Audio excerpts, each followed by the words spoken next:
cordial saludo a cada uno de ustedes. Una vez más les agradezco que me acompañen y como acostumbramos leer la palabra de Dios, estudiar la palabra de Dios. Así es que si tienen su Biblia, hoy vamos a estudiar dos pasajes. Uno se encuentra en el Salmo 133, versículos del 1 al 3 y Hechos 2, 42 al 47, pero solamente nos vamos a enfocar en este momento en el Salmo 133, que dice así: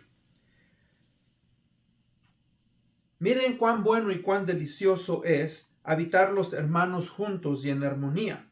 Es como el óleo precioso sobre la cabeza, el cual desciende sobre la barba de Aarón, que desciende hasta el borde de sus vestiduras. Es como el rocío de Hermón, que desciende sobre los montes de Sión, porque ahí envía Jehová la bendición y la vida para siempre. La Biblia de las Américas. Vamos a orar. Padre bendito, te damos gracias en este día y gracias por tu palabra. Gracias, Señor, porque en este pasaje y en el libro de los Hechos podemos ver la importancia, Señor, de la comunión y la armonía que debe de existir entre los hermanos de la iglesia local. Padre, ayúdanos pues a recordar que tú instituiste la iglesia, Señor, y que es un deber de nosotros el buscar la unidad, el buscar, Señor, tener comunión los unos con los otros y también especialmente contigo. Abre nuestra mente, nuestro entendimiento para recibir tu palabra. Esto lo pedimos en el bendito nombre de Cristo Jesús, nuestro Señor y Salvador. Amén. Bueno, en este día vamos a hablar un tema sobre la importancia de la sana comunión en la iglesia local. Repito, la importancia de la sana comunión en la iglesia local.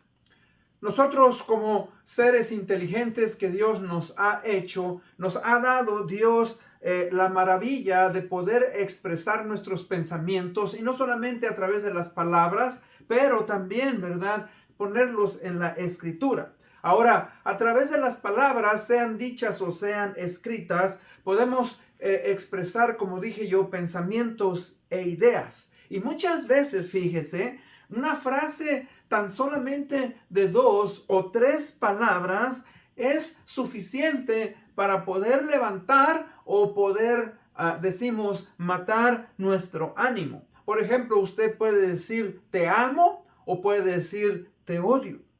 Usted puede decir eres especial o puedes decir nunca quiero verte. Ahora, esas palabras, como dije yo, expresan lo que hay en nuestra mente, en nuestro corazón, en nuestros sentimientos, nuestras emociones y nos pueden llevar a un estado de alegría o un estado de tristeza o de depresión. Ahora, una de estas palabras también que son especiales se encuentran en el libro de los Hechos y en el libro del Nuevo Testamento sobre todo y también en el Antiguo Testamento. Esta palabra que nosotros obviamente no usamos porque viene del griego, se dice koinonía. Ahora, la palabra koinonía es un término básico traducido de esta manera como comunión, como comunicación, como participación, como contribución, como compañía o común, de acuerdo al diccionario bíblico. Tal vez usted ha conocido alguna iglesia que tiene el nombre de Koinonía. Yo conocí una iglesia cristiana que así decía textualmente, Iglesia Cristiana Koinonía. Ahora, esta iglesia la conocí en México y creo que obviamente su deseo era el de comunicar la importancia de la comunión y el compañerismo que debe de existir en la iglesia local que pertenece al Señor Jesucristo. Como dije anteriormente, la palabra koinonía o comunión es uno de los temas más predominantes en el libro de los Hechos, en el Nuevo Testamento y también en el Antiguo Testamento, pero más sobre todo en el Nuevo Testamento. Tanto que debemos de tenerlo nosotros como creyentes, como cristianos, ¿verdad?, muy en claro como iglesia del Señor Jesucristo. Y nosotros en nuestra iglesia, a partir del mes de febrero, hemos estado estudiando el libro de los Hechos. y los días miércoles. Y hemos visto, fíjese, que un factor importante para que la iglesia que inició en Jerusalén, la primera iglesia, que llegó a tener, ¿verdad? Primeramente unos 120 personas, después se convirtieron aproximadamente 3,000, después 5,000, o sea, fue una iglesia, una mega iglesia en cuestión de un corto tiempo. Fue precisamente esa comunión que existía entre ellos. Ahora no debemos de olvidar el poder del Espíritu Santo, la gracia del Señor Jesucristo, los milagros y señales que se llevaron a través de los apóstoles para que esta iglesia pudiera, ¿verdad?, crecer. Pero por eso dije yo que en el libro de los Hechos del capítulo 2, 42 al 47, vemos cómo, ¿verdad?, dice que estos creyentes perseveraban en la doctrina, las enseñanzas de los apóstoles, en la comunión unos con otros, en el partimiento del pan y en las oraciones. Después en el 44 dice, todos los que habían creído estaban juntos y tenían en común todas las cosas. En el versículo 2:46 dice, y perseverando unánimes cada día en el templo y partiendo el pan en las casas, comían juntos con alegría y sencillez del corazón. Y versículo 47 concluye, alabando a Dios y teniendo favor con todo el pueblo, o sea, los judíos que estaban en Jerusalén.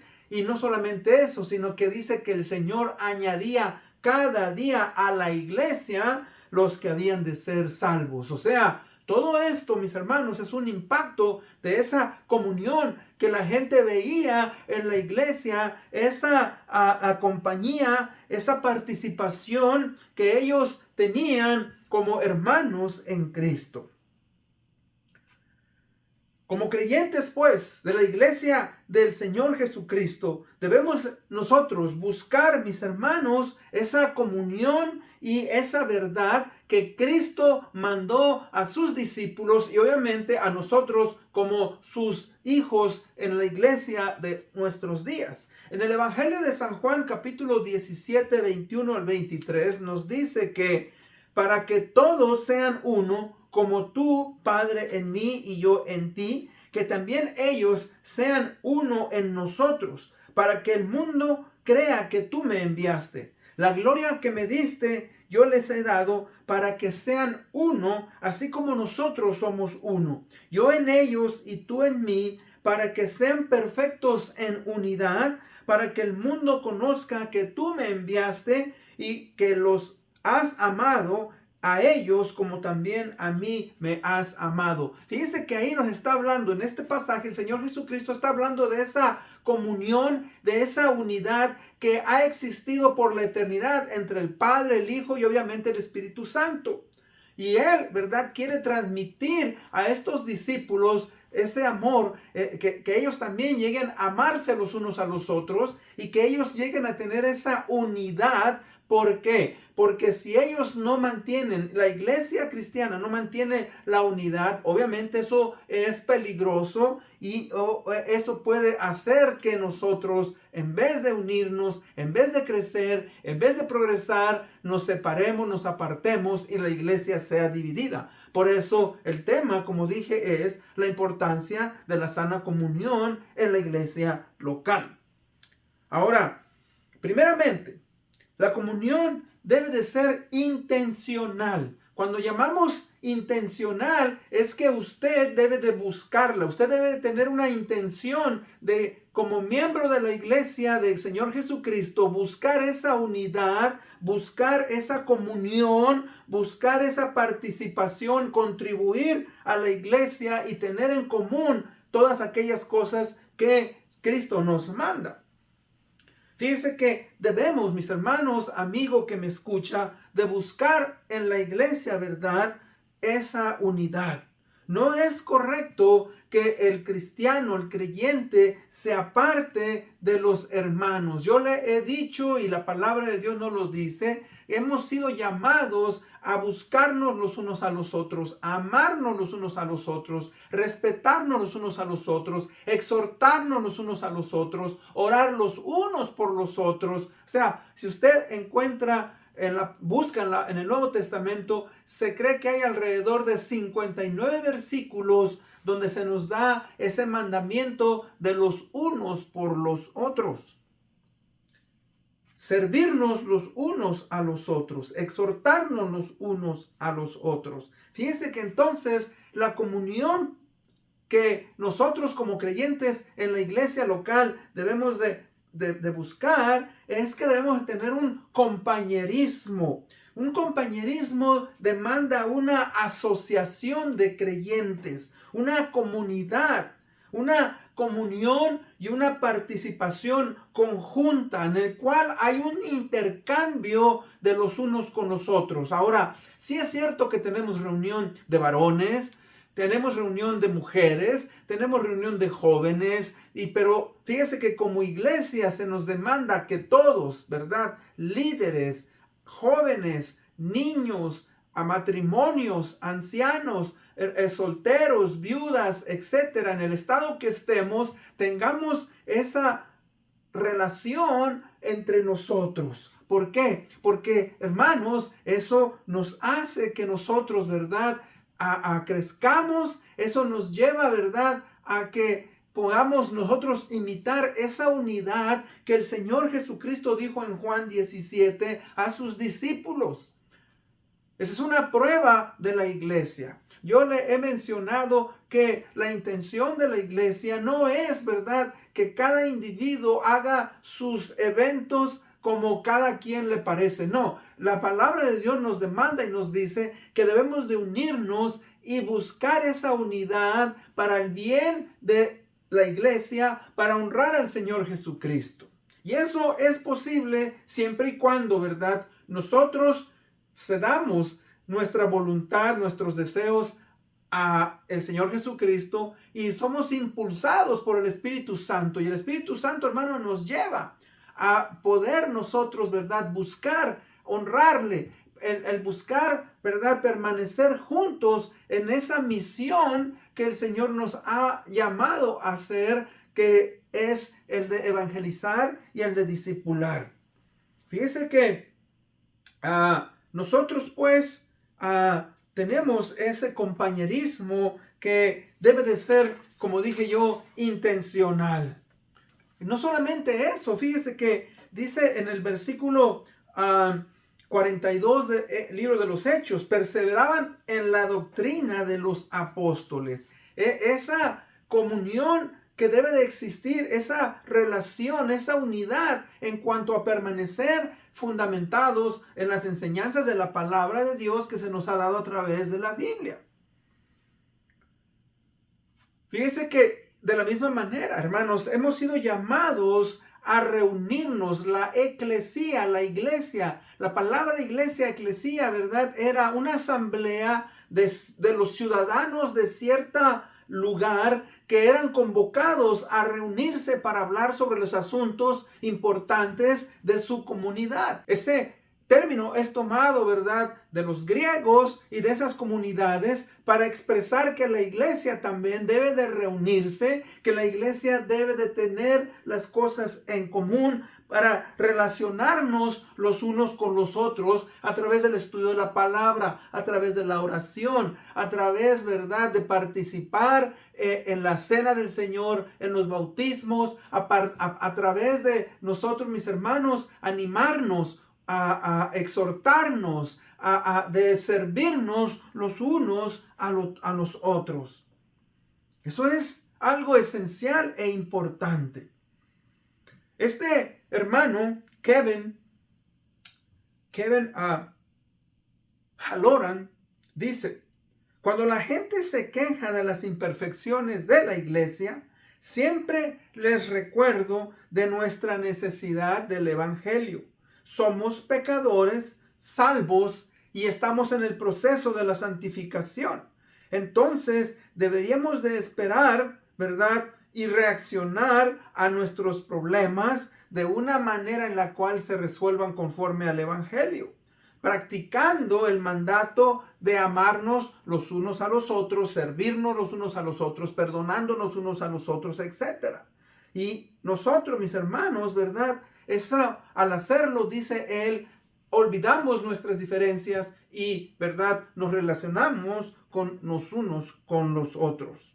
Ahora, vamos a ir al pasaje que leí al principio. Cuando dice el Salmo 133:1, dice, es un salmo de David, dice así: mirad cuán bueno y cuán delicioso es que los hermanos habiten juntos en armonía. Ahora, según algunos historiadores de las costumbres judías, cuando los peregrinos judíos venían a Jerusalén a participar de las fiestas ordenadas por Jehová en el Antiguo Testamento, usted lo puede encontrar especialmente en el libro de Deuteronomio, está en el libro de Éxodo, Deuteronomio, Levíticos. Bueno, había 7 fiestas que Dios ordenó: la fiesta de la Pascua, la fiesta de los panes sin levadura, la fiesta de las primicias, la fiesta de las semanas, la fiesta de las trompetas, la fiesta del día de la expiación y la fiesta de los tabernáculos. Ahora, había 3 fiestas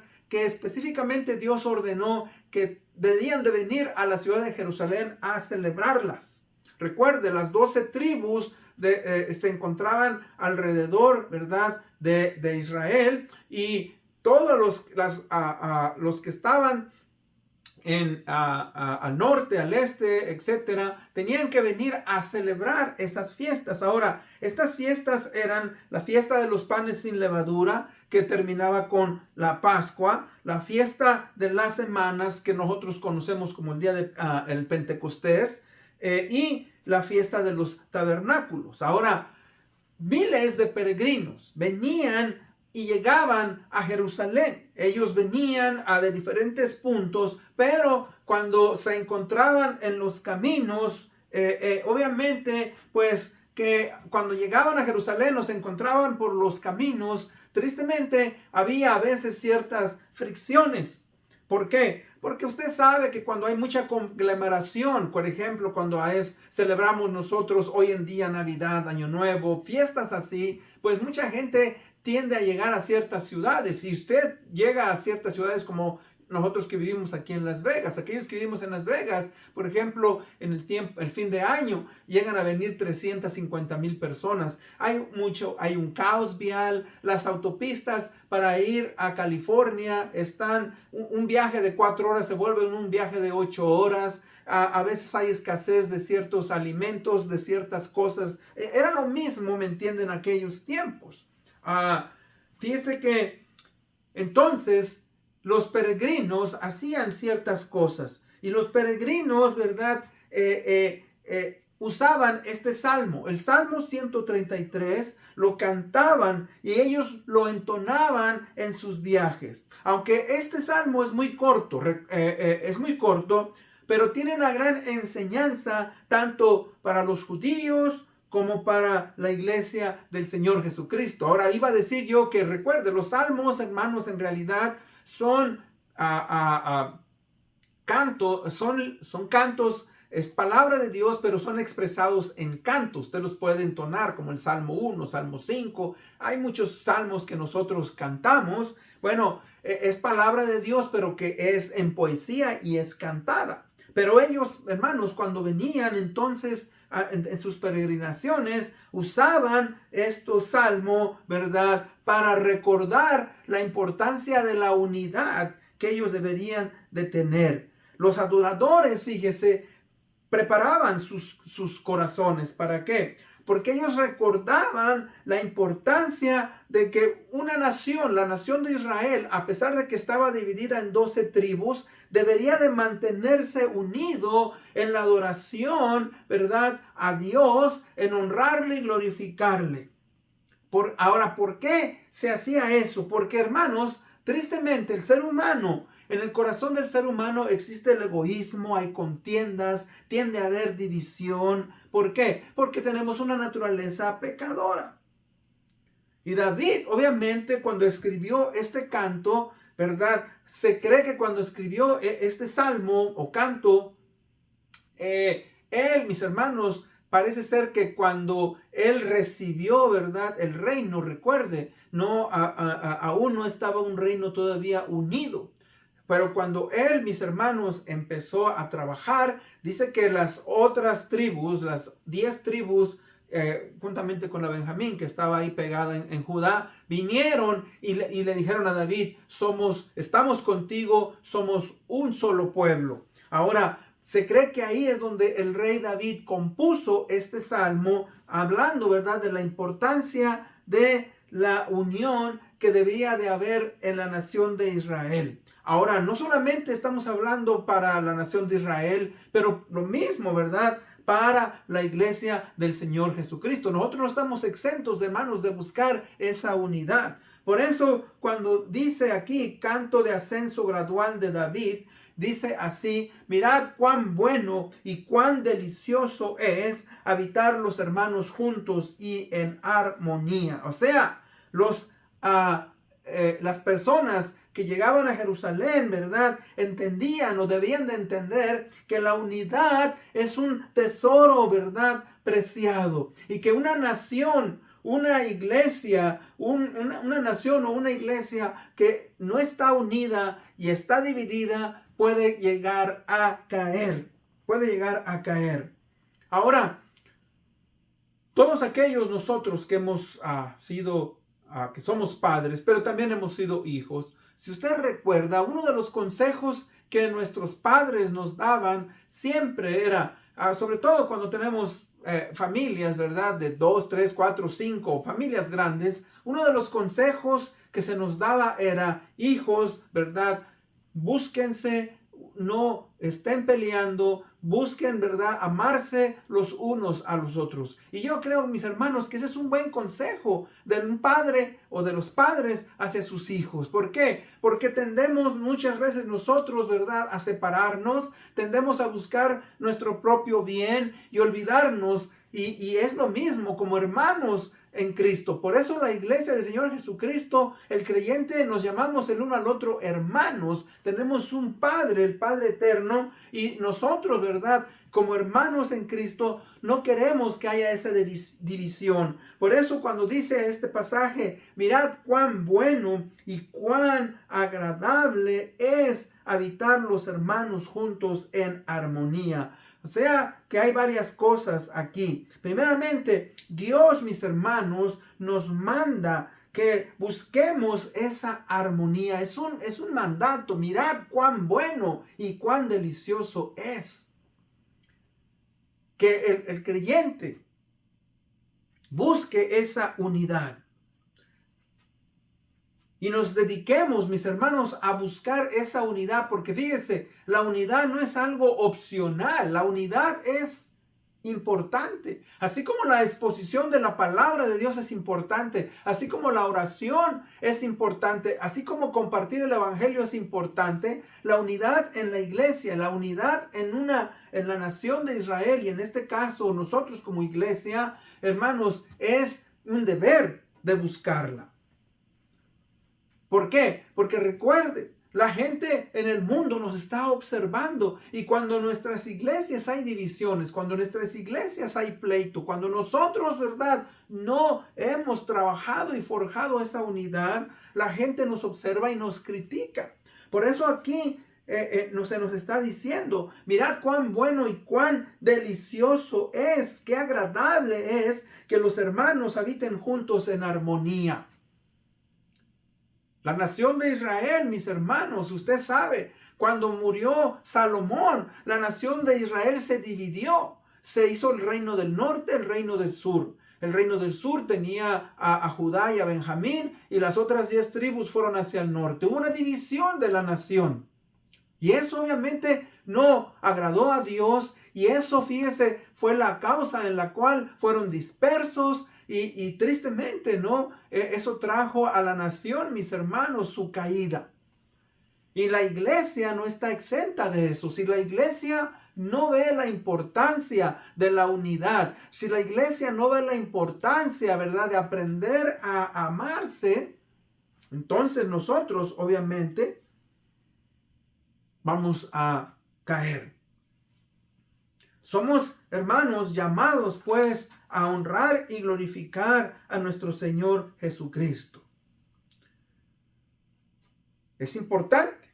que los hermanos habiten juntos en unidad y en armonía. El versículo 2 nos dice, es como el óleo precioso sobre la cabeza, el aceite que era derramado, ¿verdad? Porque ese aceite, mis hermanos, era derramado en la cabeza del sacerdote o del rey, ¿verdad? Porque era una aprobación divina. Dios estaba, ¿verdad?, aprobando a esa persona para que llevara a cabo la función. Y en este caso estamos viendo que, ¿verdad?, sobre la cabeza, sobre el cual el aceite desciende sobre la barba de Aarón, que desciende hasta el borde de sus vestiduras. Cuando, ¿verdad?, Aarón fue instituido como el sumo sacerdote, como el sacerdote principal, pues bueno, entonces vimos nosotros, ¿verdad?, que Dios aprobó eso. Ahora, dice este teólogo, dice en el versículo 2, vemos la triple repetición, desciende, baja y desciende. En el hebreo se utiliza el mismo verbo en todas ellas, enfatizando que la bendición de la unción de Aarón venía de por encima de él, es decir, venía de Dios. Y cuando dice 3 veces, bueno, Dios Padre, Dios Hijo, Dios Espíritu Santo.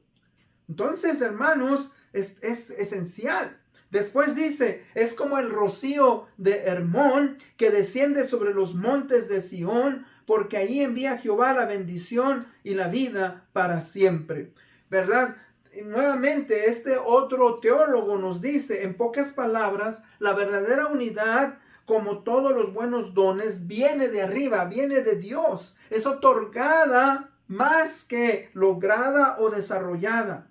Es más que una bendición, es mucho más que una bendición que un logro. O sea, cuando Dios se complace de su nación, cuando Dios se complace de su pueblo, de su iglesia, Él nos bendice a través de la unidad. Por eso dice, porque ahí envía Jehová su bendición y vida eterna para siempre. Es una unidad, mis hermanos, como dijo el Señor Jesucristo en el capítulo 17 de San Juan. Así como el Padre y yo somos uno, hemos estado en unidad con el Espíritu Santo. Dice, así la iglesia debe de buscar y debe de hacer ese énfasis por honrar y glorificar a nuestro Señor Jesucristo.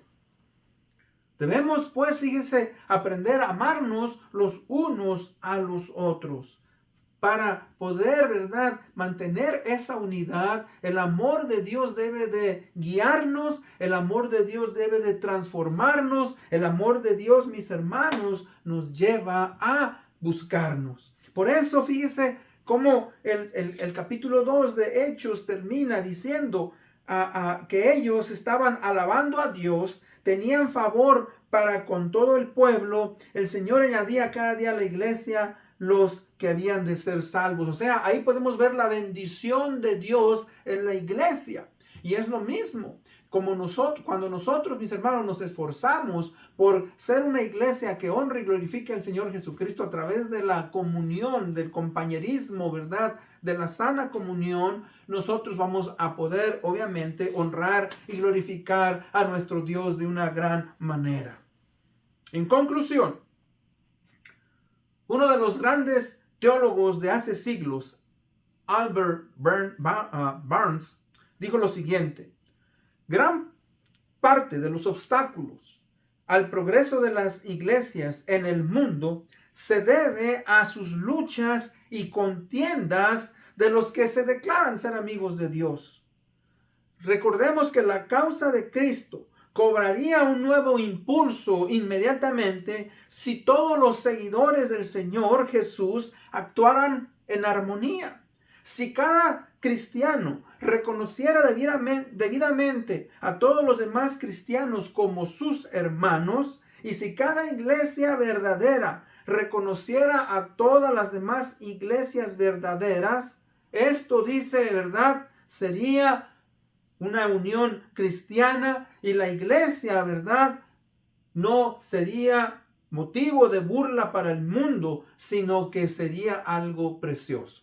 Y hermanos, esa es nuestra oración, eso es nuestro deber de cada uno de nosotros. el buscar estar en verdad comunión con Dios, los unos con los otros, para poder honrarle, para poder glorificarle, para poder exaltarle, y a través de eso que nosotros, ¿verdad?, podamos ser de bendición en este mundo a aquellos que no conocen al Señor Jesucristo. Con eso en mente, pues, vamos a orar. Oremos. Padre, gracias te damos en este día.